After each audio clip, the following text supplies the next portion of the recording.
All right, good evening, everyone. I am the Mad Computer Scientist. On this channel, I discuss math, computer science, and technology topics that are of interest to me. On Friday nights, I like to do something a little different and just pick out videos that I think have bad logic or in some way I think are funny. Tonight, I actually haven't managed to do either of those because it's been a relatively busy few weeks for me. However, I did see this video where a channel called I Ask AI, which I know nothing about, asked Trump to predict the next 100 days of Donald Trump. Now, this could be a comedy channel that I'm misunderstanding, or it could be serious. I don't know yet. We'll find out together. But before we begin, I'd like you to take a moment to like this video, comment if you so choose, and subscribe to this channel. I'm trying to get this channel's watch hours up and get up to 512 viewers. Any help you can give me with that would be appreciated. And for those of you who have supported us, I would like to thank you for your continued support. Now, I do not know if I'm going to have sound issues, but let us actually get the video up and running. And let's share my screen here. We want to share tab audio, so since we're in the browser, it should be good. And let us play it for a bit. 100-day start of any president in history. That's how Donald Trump kicked off his recent speech, bragging about all of the mess that he's created so far. And by the way, there's already a full... Right, it sounds like we are good. So now that we're good, let's get started and see what this I Ask AI channel is all about. And yes, I'm going to go back to the start of the video. You'll have to excuse me for that one. This is the best 100-day start of any president in history. That's how Donald Trump kicked off his recent speech, bragging about all of the mess that he's created so far. And by the way, there's all... Okay, I can see this guy and I are on the same side, it seems, at least when it comes to Donald Trump. Already a full video on this channel breaking down his first 100 days in detail, so if you missed that, be sure to go and check it out later. Today, though, I thought it would be fun to ask a different question. Will the next 100 days be just as great as the ones we've already survived? But to keep it fair and objective with no bias or emotion, here's what I'm going to do. I'm going to ask ChatGPT to fact-check Trump's 100-day speech. Oh, this is going to be good on two levels. This is even better. We get one person known to be a liar and another, not a person, known to hallucinate dangerously wrong answers. I wish I had popcorn. And in the second part of the video, I'll have her predict what the next 100 days might actually look like. And trust me, you'll want to stick around until the end, because if you've been watching this channel for a while, you already know that ChatGPT's predictions often turn out to be surprisingly accurate. But before we get into it, don't forget to subscribe to the channel and ring that bell so that you don't miss out on any of the new videos that I post each and every week. Thanks a lot, and now let's get into the chat.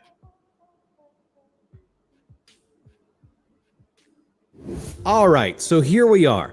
First up, ChatGPT needs to gather up all the latest news about Donald Trump. And why does it need to do that? If it's a retrieval augmented generator, it doesn't need to gather up all the news. It already does it and trains itself on the fly. Trump in his first 100 days, and once that's done, we'll move on. Now I'm going to feed the full transcript of his 100. Either that just didn't do any processing, or this person edited his video so it didn't look like it took a long time. Usually because of the way LLMs work, they do take more time than what he's showing here. 100-day speech into ChatGPT, and I'll have it fact-check everything he said. But don't worry, you didn't have to actually watch it. Let's just say it was exactly... And please, please stop using ChatGPT and other large language models to fact check. That is not what they are for. It's not even what they're good at. Exactly what you would expect. Yes, ChatGPT will need to be clear, straightforward, unbiased, no sugarcoating, no fluff, none of that. All right, let's find out what in that speech was true and what wasn't, and here we go. This is the aircraft carrier. Okay, that's... Oh, we've got an ad. Shelter you seized, previously owned by a small faction of about... We're going to skip the ad. I really Trump's do 100-day not rally like speech Google was a doing 2-hour flood of bragging, chaos, exaggerations, and flat-out lies. Some parts were typical Why didn't you just ask it which parts were true? Trump's showmanship, others were just completely made up. Let's break it down section by section, and I'll fact-check what's nonsense as we go.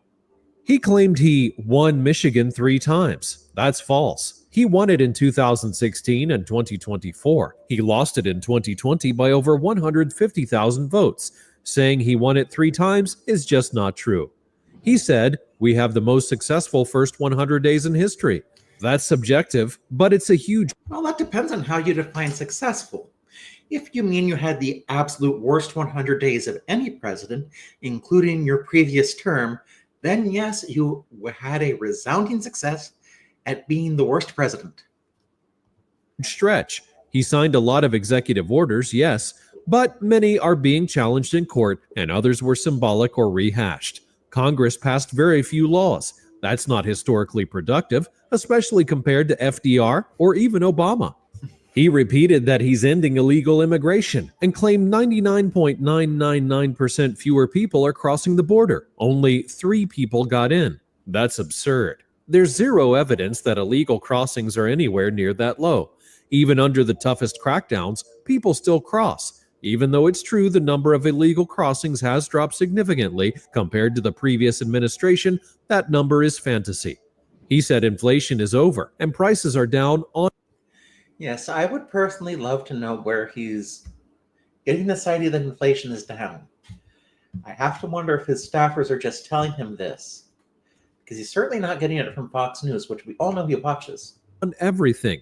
That's misleading. Some prices have cooled. Gas is down in parts of the country, though not to $1.98 in most places. Eggs did get cheaper, but only after spiking to record highs shortly after Trump took office, and the drop wasn't anywhere near 87%.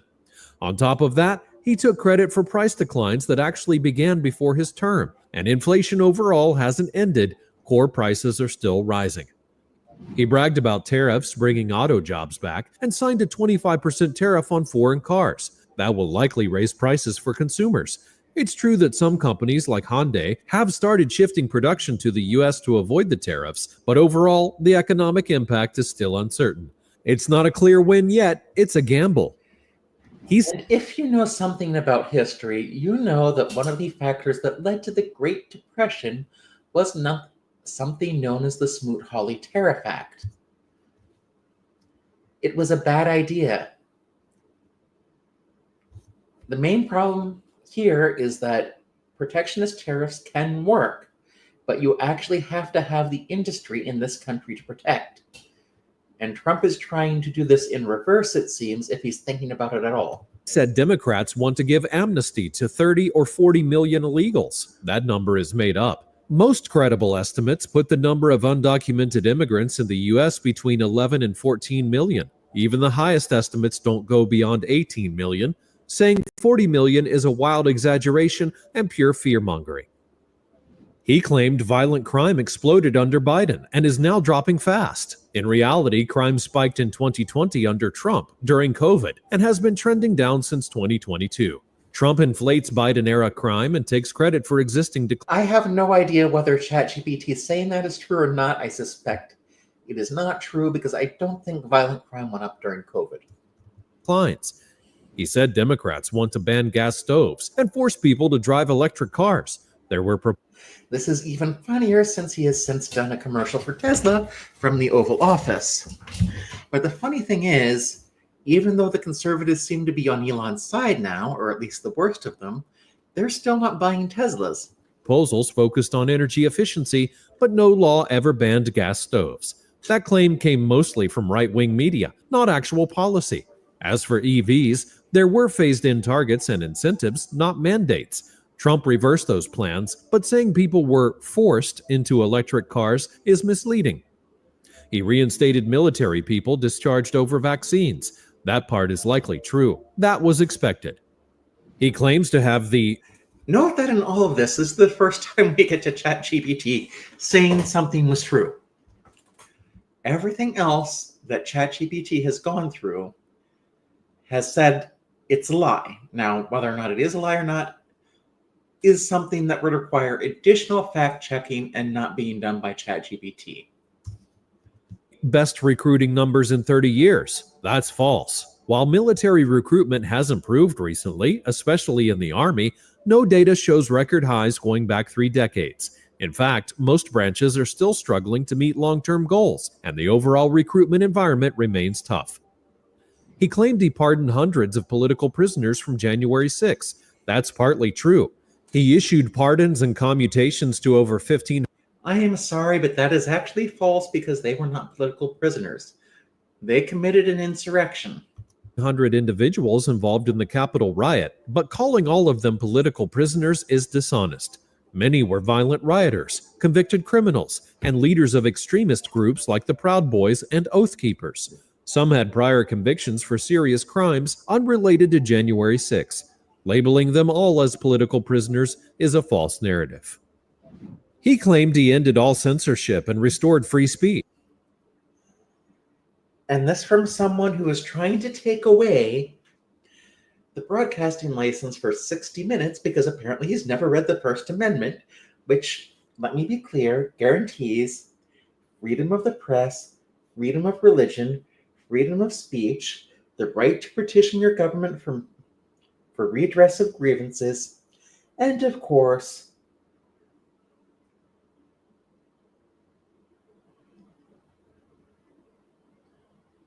the right to peacefully assemble. That's vague and not accurate. He signed an order discouraging government involvement in content moderation. However, this order doesn't affect private companies, which still control their platforms and content moderation policies. So while it limits government involvement, it doesn't eliminate censorship overall. And the funny thing is that Trump still thinks these are laws.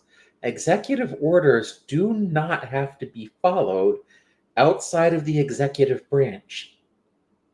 They are only guidelines for the executive branch to follow. They can also be somewhat symbolic, like Trump deciding that he's going to declare May 8th a holiday, and I don't know why we need another holiday in May. We already have Memorial Day, but I will leave it to his infinite wisdom. He said the Paris Climate Accord would have cost trillions. That's misleading. The Paris Agreement is a voluntary framework where each country sets its own emission targets. There are no binding costs or penalties for non-compliance. Saying China paid nothing is also misleading. China committed to specific targets, such as peaking CO2 emissions before 2030 and achieving carbon neutrality before 2060. Labeling the accord as a financial burden and claiming unequal commitments misrepresents its structure and intent. They laughed at me when I used the pink salt trick, but after I dropped 6 pant sizes using... should have downloaded. He said he released all JFK, RFK, and MLK assassination files. That's not true. He signed an executive order to declassify the remaining records, and thousands of pages have been released. However, some files are still redacted or withheld for national security reasons. So while he initiated the process, not all documents have been made fully public. And he closed by saying America is now safe, strong, rich, and unified. After just 100 days, it's spin. Well, of course, we all would love to live in Trump's reality because the reality he thinks he's governing isn't the one the rest of us live in. Are moving fast, but there's serious division, inflation concerns, legal battles over his policies, and international tensions. Final verdict, the speech was typical Trump, filled with hype, a mix of real actions, half-truths, and bold-faced lies. Some of it's happening, but a lot is wishful thinking, exaggeration, or total fiction. Okay, I also want to point out the way this person phrased this. It's going to give you negative output about Donald Trump mostly. If he had phrased it a little bit differently, ChatGPT's output would have been even more neutral or even glowingly positive, just because most people know how to play this game.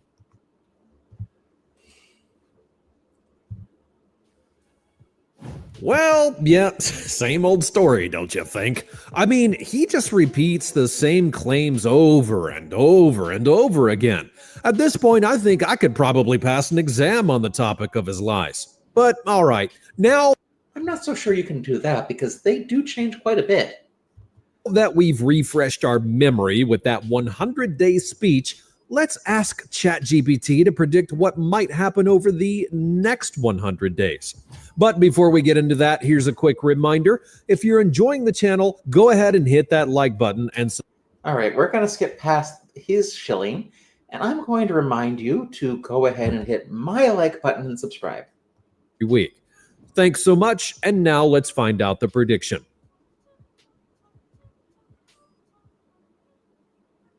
All right, now I'm going to ask ChatGPT to predict what the next 100 days of Donald Trump's presidency might look like. So let's see what it comes up with. Trump will double down, not slow down, after bragging about the We don't really need AI to tell us that. greatest 100 days in history. And I think at this point, he's at the point where he thinks that the only way to increase his poll numbers is to increase his authoritarianism. And that is working so well for him, isn't it? He's boxed himself into delivering even more, even faster. That means more executive orders, more flashy announcements, and more chaos, not less. His administration will likely ramp up mass deportation attempts. He'll continue to lean on the Alien Enemies Act to justify removing undocumented immigrants, especially those labeled as criminals or gang-affiliated, because he sees it as something that actually delivers results. But here's the thing. The courts are going to step in. Expect lawsuits, injunctions, and maybe even some high-profile ICE raids gone wrong that dominate the headlines for days. That kind of overreach won't win him support beyond his base. It'll only sharpen. The sad thing is, we're already past when this was done, and we are already seeing this. The backlash. But this isn't really a surprising prediction because a lot of political pundits were predicting exactly this, and we all know ChatGPT pulls from the internet.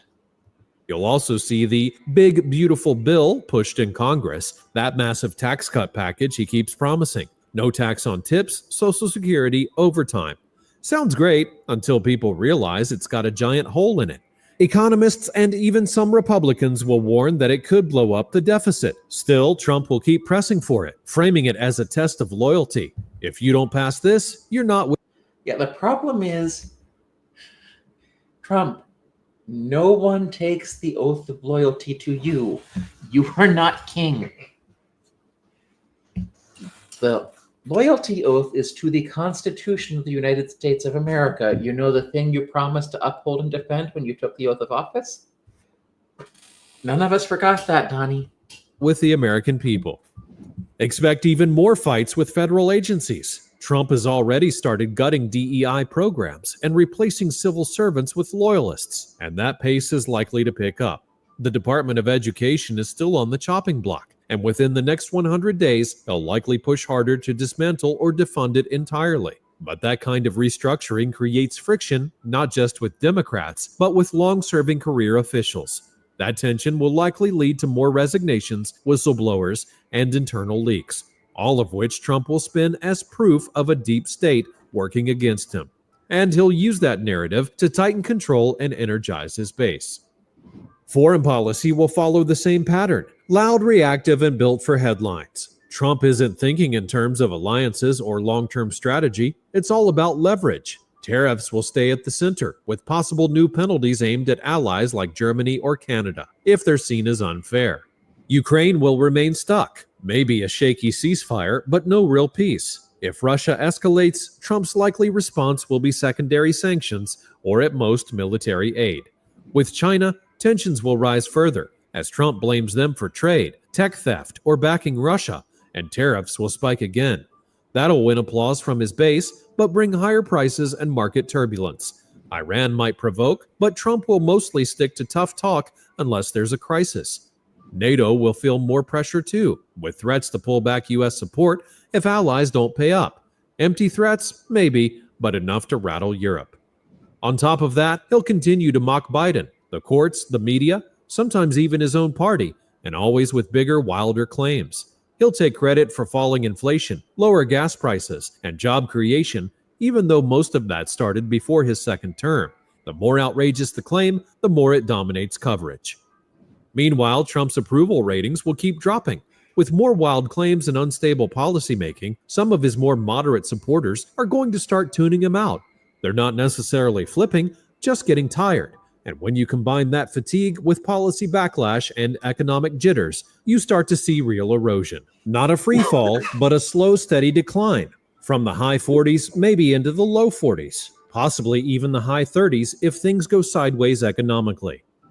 In short, the next 100 days will be a mix of real action and performative noise. More executive power grabs, more agency purges, more extreme rhetoric, but also more resistance from the courts, from Congress, from the public. The MAGA base will love every second of it, but the rest of the country, more and more, will be asking, what exactly did we sign up for? That's where Trump will start to feel pressure, not from outside enemies, but from... Well, I mean, a lot of us didn't sign up for any of it. And a lot of people told the people that this is what would happen. But saying I told you so right now isn't really going to do anyone any favors. Within his own system. Because if the next 100 days look just like the first 100, only louder and riskier, he might realize that winning an election is easier than holding on to momentum.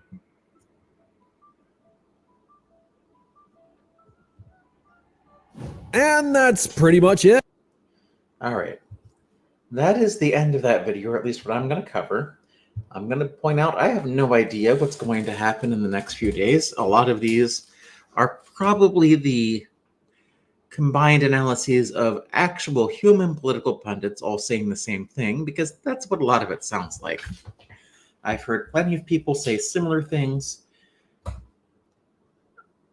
but all this was doing was going through all these texts, and probably, I'm guessing this is retrieval augmented generation, which does do training on the fly, which allows it to have more up-to-date information than the earlier models of ChatGPT. And the problem is that, well, this does lead to some ethical questions about how they're sourcing the data. But as much as I would love to talk about the problems with AI right now, I'm afraid the people who are actually working on trying to slow down this agenda, if not outright stop it, are going to be far more important than anything I have to say about artificial intelligence. So that's it for this stream. I wanted to put some content out, and I actually knew nothing about this channel, so I think it's more or less a comedic channel, and I should have realized that before. But again, this was finals week for me. I was rather busy, and now that I'm done with my finals, I thought it would be nice to let my hair down a little bit and just do a stream. With that being said, we do have some programming notes coming up on the what is the date? Yes, it'll be the 23rd. We'll be returning to Real Science Radio, and I will have the guest Better with Ember coming on to help me with some stuff I've actually forgotten. Now, for those of you who have left suggestions in the comment sections, I will see what I can do about those. I also plan on probably explaining certain bits of AI in the near future. As for how my finals went, I'm not going to fail any of my classes. There was one final where I do think I could have done better, but as far as my Unix and systems programming finals, I am pretty sure I'll end up with an A in those classes. All right, everyone, be excellent to each other, and go out and write some code. Oh, I'll probably start doing some live coding streams as well, just to fill the content void. Now go out and write some code.